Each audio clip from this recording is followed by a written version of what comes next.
എല്ലാവർക്കും മോർ ടേസ്റ്റിലെസ് ടൈമിലേക്ക് സ്വാഗതം. ഇന്ന് നമ്മളിവിടെ ചെയ്യാൻ പോകുന്നത് റോയൽ ഫലൂദയാണ്. ജ്യൂസ് സ്റ്റോളിൽ കിട്ടുന്ന അതേ ടേസ്റ്റോടുകൂടി റോയൽ ഫലൂദ എങ്ങനെ വീട്ടിൽ തയ്യാറാക്കി എടുക്കാമെന്ന് നോക്കാം.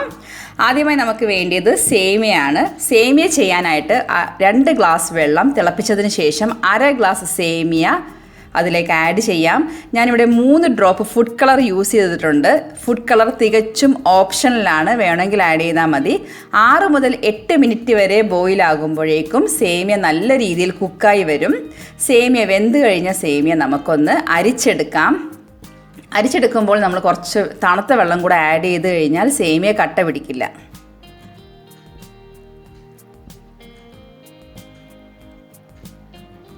ഇനി നമുക്ക് റോസ് മിൽക്ക് പ്രിപ്പയർ ചെയ്യാനായിട്ട് 1 ഗ്ലാസ് പാലിലേക്ക് 1 ടീസ്പൂൺ കോൺഫ്ലോർ നല്ല രീതിയിൽ യോജിപ്പിച്ചെടുക്കാം. ഇനി നമുക്കിതിലേക്ക് 3 മുതൽ 4 ടീസ്പൂൺ വരെ റോസ് സിറപ്പ് ആഡ് ചെയ്യാം. നന്നായി യോജിപ്പിക്കണം. ഇപ്പോഴൊക്കെ ലോ ഫ്ലെയിമാണ് നമ്മൾ കീപ്പ് ചെയ്യേണ്ടത്. ഇനി നമുക്ക് ഇതിലേക്ക് കണ്ടൻസ്ഡ് മിൽക്ക് ആഡ് ചെയ്യാം. കണ്ടൻസ്ഡ് മിൽക്ക് ഞാനൊരു ടേസ്റ്റിന് വേണ്ടിയാണ് ആഡ് ചെയ്യുന്നത്. തികച്ചും ഓപ്ഷണലാണ് കണ്ടൻസ്ഡ് മിൽക്ക്. 3 മുതൽ 4 ടീസ്പൂൺ വരെ കണ്ടൻസ്ഡ് മിൽക്കും ഇതിലേക്ക് ആഡ് ചെയ്യാം നമുക്ക്. എന്നിട്ട് പാല് തിളപ്പിച്ചതിന് ശേഷം മാറ്റി വെക്കാം.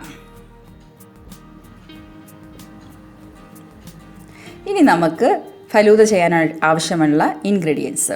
ഇതിലേക്ക് ഞാൻ 4 ടീസ്പൂൺ റോസ് സിറപ്പ് എടുത്തിട്ടുണ്ട്. ഈ റോസ് സിറപ്പ് നമുക്ക് വീട്ടിൽ തന്നെ തയ്യാറാക്കി എടുക്കാം. ഇതിൻ്റെ ലിങ്ക് ഞാൻ ഷെയർ ചെയ്തിട്ടുണ്ട്. അപ്പോൾ റോസ് സിറപ്പ് 4 ടീസ്പൂണാണ് ഫലൂദ ഉണ്ടാക്കാൻ ആവശ്യമായത്.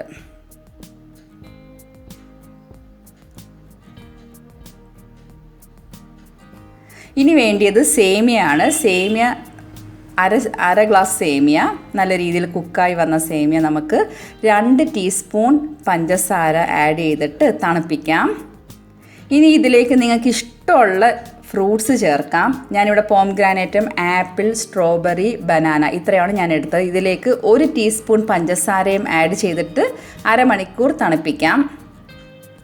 ഇനി ഇഷ്ടമുള്ള ഡ്രൈ ഫ്രൂട്ട്സ് എടുക്കാം. ഞാനിവിടെ ബദാമും കാഷ്യൂ നട്ട്സും ഈത്തപ്പഴമാണ് എടുത്തത്. നിങ്ങൾക്ക് ഇഷ്ടമുള്ള ഡ്രൈ ഫ്രൂട്ട്സ് എടുക്കാം. ഇനി സർബത്തിൻ്റെ കസ്കസ് അല്ലെങ്കിൽ ബേസിൽ സീഡ്സ്, ഇത് അരമണിക്കൂർ വെള്ളത്തിൽ കുതിർത്ത് വെച്ചതാണ്. അതിനുശേഷം നമുക്കിതിലേക്ക് 1/2 ടീസ്പൂൺ പഞ്ചസാര ആഡ് ചെയ്ത് ഇതും നമുക്ക് തണുപ്പിച്ചെടുക്കാം. ഇനി വേണ്ടിയത് ടൂട്ടി ഫ്രൂട്ടിയും ചെറിയുമാണ്. ഇനി നമ്മൾ നേരത്തെ പ്രിപ്പയർ ചെയ്ത് വെച്ച റോസ് മിൽക്ക്, റോസ് മിൽക്ക് വെള്ളം പോലെയല്ല, കുറച്ച് കട്ടി ഉണ്ട്. കോൺഫ്ലോറൊക്കെ ആഡ് ചെയ്തുകൊണ്ട് കുറച്ച് കട്ടിയുണ്ട്. ഇനി നമുക്ക് വേണ്ടിയത് ജെല്ലിയാണ്. നിങ്ങൾക്ക് ഇഷ്ടമുള്ള കളറിൽ ജെല്ലി എടുക്കാം. ജെല്ലി നിങ്ങളുടെ ഇല്ലെങ്കിൽ നിങ്ങൾക്ക് ചൈന ഗ്രാസും നിങ്ങൾക്ക് യൂസ് ചെയ്യാം. ഇനി നമുക്ക് ഐസ്ക്രീമാണ് ആവശ്യം. ഏത് ഫ്ലേവറിൽ ഐസ്ക്രീം വേണമെങ്കിലും എടുക്കാം. പിസ്ത, butter scotch, vanilla, chocolate, strawberry ഏത് വേണമെങ്കിലും എടുക്കാം. ഇനി നമുക്ക് റോയൽ ഫലൂദ എങ്ങനെ തയ്യാറാക്കി എടുക്കാമെന്ന് നോക്കാം. ആദ്യം ഒരു ഗ്ലാസ്സിലേക്ക് നമുക്ക് ആദ്യം ഫസ്റ്റ് റോസ് സിറപ്പ് ഇടാം. പിന്നെ നമുക്ക് ഫ്രൂട്ട്സൊക്കെ ഇടാം. ഏത് ഫ്രൂട്ട്സ് വേണമെങ്കിലും ഇടാം നിങ്ങൾക്ക്. ഞാനിവിടെ എടുത്തിരിക്കുന്നത് 4 പോംഗ്രാനൈറ്റും ആപ്പിൾ, ഏത്തപ്പഴം, സ്ട്രോബെറി ഈ 4 എണ്ണമാണ് ഞാൻ എടുത്തിരിക്കുന്നത്. നല്ല തണുത്തതാണ്. അരമണിക്കൂർ തണുപ്പിച്ചതിന് ശേഷമാണ് ഇതെല്ലാം ആഡ് ചെയ്യുന്നത്. ഇനി നമുക്ക് സേമിയ അല്ലെങ്കിൽ ഫലൂദ നല്ല തണുപ്പിച്ച് പഞ്ചസാരയൊക്കെ ഇട്ട സേമിയ ആഡ് ചെയ്യാം.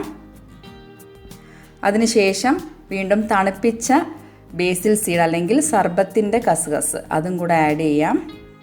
പഞ്ചസാര ഞാനിവിടെ ആഡ് ചെയ്തിട്ടുണ്ടായിരുന്നു നേരത്തെ. ഇനി 5ാമതായി നമുക്ക് ഡ്രൈ ഫ്രൂട്ട്സ്, നമുക്ക് ഇഷ്ടമുള്ള ഡ്രൈ ഫ്രൂട്ട്സ് എടുക്കാം. ഞാനിവിടെ ഈത്തപ്പഴവും ബദാമും കാഷ്യൂ നട്ട്സുമാണ് എടുത്തിരിക്കുന്നത്. ഇനി ജെല്ലി ആഡ് ചെയ്യാം. ഏത് കളറിലെ ജെല്ലി വേണമെങ്കിലും നിങ്ങൾക്ക് ഇവിടെ യൂസ് ചെയ്യാം. ഇനി നിങ്ങൾക്ക് ഇഷ്ടപ്പെട്ട ഫ്ലേവറിൽ ഒരു ഐസ്ക്രീമും ആഡ് ചെയ്തതിന് ശേഷം ടൂട്ടി ഫ്രൂട്ടിയും ചെറിയും വെച്ച് ഡെക്കറേറ്റ് ചെയ്യാം. ഇനി നമുക്ക് ആവശ്യമായത് റോസ് മിൽക്കാണ്. ഇത് മൊത്തം ഫില്ല് ചെയ്ത് റോസ് മിൽക്ക് നമ്മൾ ആഡ് ചെയ്യണം. പതുക്കെ റോസ് മിൽക്ക് ഈ ഫുൾ ഗ്ലാസ് ഫില്ല് ചെയ്യുന്നത് വരെ rose milk 1 glass rose milk ഇതിനകത്ത് 1/2 ഗ്ലാസ് റോസ് മിൽക്ക് ഇതിനകത്ത് ആഡ് ചെയ്യണം. ഇനി ഏറ്റവും ടോപ്പ് മോസ്റ്റ് ലെയർ റോസ് സിറപ്പാണ്. റോസ് സിറപ്പ് വെച്ച് ലാസ്റ്റ് ഒന്ന് ഡെക്കറേറ്റ് ചെയ്ത് കഴിഞ്ഞാൽ നിങ്ങളുടെ റോയൽ ഫലൂദ റെഡി. എല്ലാവരും ഒന്ന് ട്രൈ ചെയ്ത് നോക്കണം.